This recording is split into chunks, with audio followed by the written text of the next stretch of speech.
ഇന്ന് തന്നെ ഡൗൺലോഡ് ചെയ്യൂ. കാണൂ നിങ്ങളുടെ ഫേവറേറ്റ് ഷോസ്. ആരൊക്കെ എന്ത് സമ്മർദ്ദം ഉണ്ടാക്കിയാലും എന്ത് ബഹളങ്ങൾ ഉണ്ടായാലും ജ്യോതി എൻ്റെ കൂടെ തന്നെ ഉണ്ടാവും. ജ്യോതിക്കുള്ള സ്നേഹത്തിൽ ഞാൻ പിശുക്ക് കാണിക്കില്ല. മതി മോനെ, വന്നതിനും കണ്ടതിനും ഒക്കെ പകരമായിട്ട് എനിക്ക് ഈ വാക്ക് മതി. ദൈവം നിന്നെ അനുഗ്രഹിക്കട്ടെ. ഞാൻ പോട്ടെ.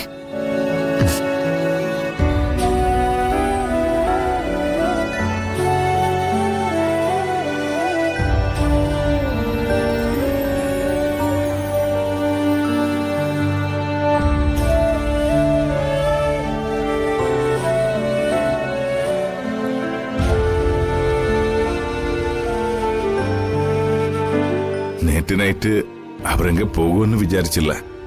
അത് ഇതൊക്കെയായിരിക്കും. അവനവിടെ പ്രശ്നങ്ങളൊന്നും ഉണ്ടാക്കിയില്ല.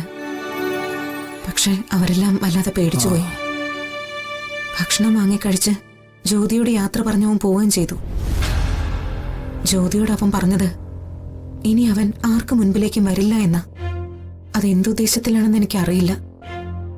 പോയമ്മ നോണേ, അവർ അന്ത മാതിരി എന്നതെല്ലാം ചൊല്ലിയിருக்கு. വെറുതെ ഇരിക്കും ശരവണ. എടാ ഹരി, ഭാർഗവൻ എന്തിനാ നിങ്ങളെ വിളിപ്പിച്ചേ? ഈ ജീവൻ അവിടെയും ചെന്നായിരുന്നോ?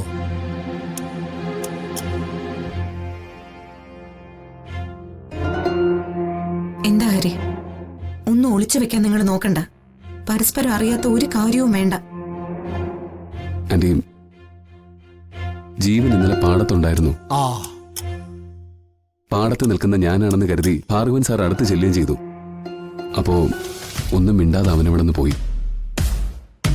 ഞങ്ങൾ പാടത്ത് ചെന്ന് നോക്കിയപ്പോ ഇതവിടെ ഉണ്ടായിരുന്നു.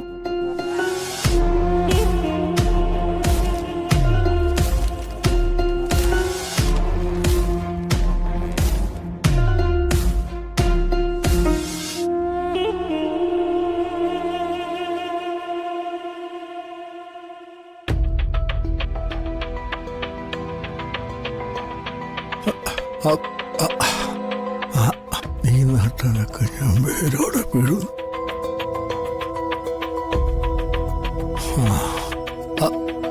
അത് ശരി.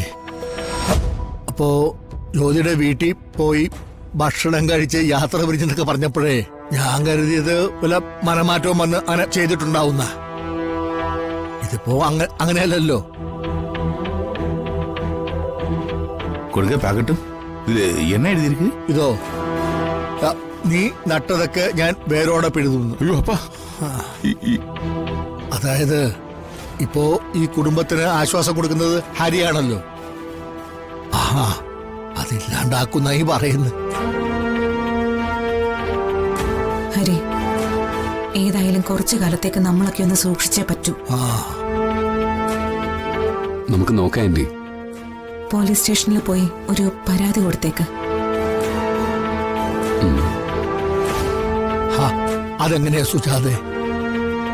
ഈ കത്തെഴുത് ജീവനാണെന്ന് എന്താ ഉറപ്പെന്ന് ചോദിച്ചുകൊണ്ട് അവര് ചിലപ്പം ഹരിയായിരിക്കും ചോദ്യം ചെയ്യുക.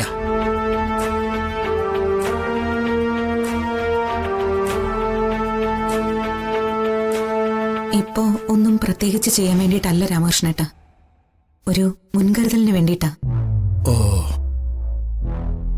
നാളെ എന്താ സംഭവിക്കാന്ന് പറയാൻ പറ്റില്ലല്ലോ. മധുര നൊമ്പരക്കാറ്റ്